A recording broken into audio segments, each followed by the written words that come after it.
یہ 10ویں محرم ہے۔ یوم عاشورہ کی فضیلت کے بارے میں دیکھیں گے۔ محرم کے مہینے کی 10ویں تاریخ کو عاشورہ کہتے ہیں۔ یوم عاشورہ سے انبیاء کی وابستگی اور ان کی حیات کے اہم واقعات اس روز پیش آئے تھے۔ اب سوچیں، یہ آج کے دور کی بات نہیں ہے، یہ ان 1500 سالوں کی بات نہیں ہے، پوری تاریخ انسانی کی بات ہے۔ یہ دن بڑا خاص رہا ہے تاریخ کے ہر دور میں۔ یہ یوم عاشورہ کی فضیلت کی کھلی دلیل ہے۔ عمدۃ القاری ایک حدیث کی شرح ہے، بخاری کی شرح ہے۔ شرح لکھنے والے کہتے ہیں، عاشورہ کے دن سیدنا آدم علیہ السلام کی تخلیق ہوئی۔ اسی دن وہ جنت میں داخل کیے گئے۔ یاد رکھیں گے، کیونکہ فضیلت کے حوالے سے پتہ ہونا چاہیے۔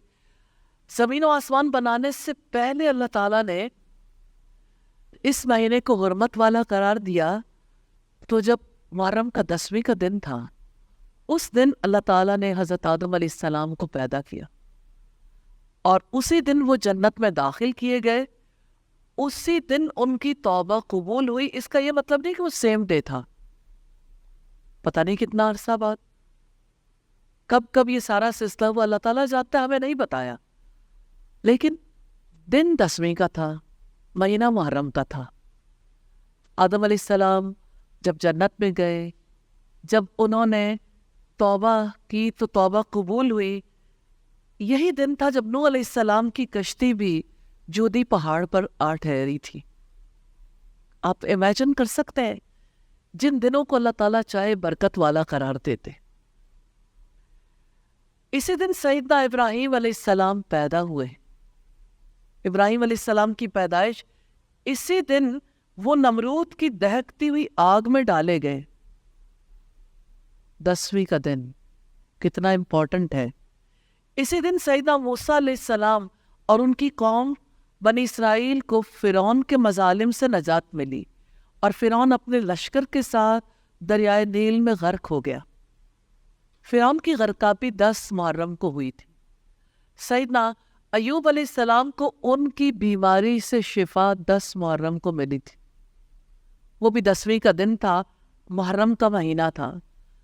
سیدنا ادریس علیہ السلام کو آسمانوں کی طرف جب اٹھایا گیا، وہ بھی 10 محرم کا دن تھا۔ سیدنا سلیمان علیہ السلام کو ملک کی عظیم بادشاہت نصیب ہوئی، وہ بھی 10 محرم کا دن تھا جب اعلان ہوا۔ سیدنا یعقوب علیہ السلام اپنے بیٹے کی جدائی میں نابینا ہو گئے تھے، جس دن ان کی بینائی لوٹی، وہ بھی 10ویں محرم کا دن تھا۔ اسی دن سیدنا یوسف علیہ السلام کنویں سے نکالے گئے۔ یا اللہ، ہر بار اسی دن پر کوئی نہ کوئی خاص واقعہ رونما ہوتا ہے، تیرا حساب کتنا ایکوریٹ۔ سیدنا یونس علیہ السلام اپنی قوم کو چھوڑ کر گئے تو اللہ تعالیٰ کے حکم سے مچھلی کے پیٹ میں پہنچا دیے گئے۔ کیا آپ جانتے ہیں یونس علیہ السلام جس دن مچھلی کے پیٹ سے نکلے تھے، وہ بھی 10 محرم کا دن تھا، 10ویں کا دن تھا۔ سیدنا عیسیٰ علیہ السلام کی ولادت بھی اسی دن میں ہوئی۔ اور کس پیغمبر کی ولادت اس دن ہوئی تھی؟ سیدنا ابراہیم علیہ السلام کی۔ اور جس دن انہیں آسمانوں پر اٹھایا گیا، وہ بھی 10 محرم کا دن تھا۔ اور آپ جانتے ہیں کہ نبی صلی اللہ علیہ وسلم کے نواسے، جنت کے نوجوانوں کے سردار سیدنا حسین رضی اللہ تعالیٰ عنہ کی شہادت بھی 10 محرم کو ہوئی۔ یوم عاشورہ کی فضیلتوں سے اس کی اہمیت کا اندازہ لگایا جا سکتا ہے۔ شیخ عبد القادر جیلانی کی کتاب ہے غنیۃ الطالبین، اس میں لکھتے ہیں کہ 10 محرم کو عاشورہ اس لیے کہتے ہیں کہ اس میں اللہ عز و جل نے 10 انعامات عطا فرمائے، 10 چیزیں۔ اب وہ 10 چیزوں کا تذکرہ کرتے ہیں۔ حضرت نوح علیہ السلام کی قوم نے جب ان کی زندگی مشکل کر دی تو نجات دینے کے لیے محرم کا انتخاب کیا گیا، اور نوح علیہ السلام کے ساتھ جو کشتی میں سوار ہوئے انہیں بھی اسی مہینے میں بچا دیا گیا۔ اور وہ کشتی جو چلی تھی، جودی پہاڑ پر آ کر ٹک گئی تھی، وہ محرم کا مہینہ تھا اور 10ویں کا دن تھا۔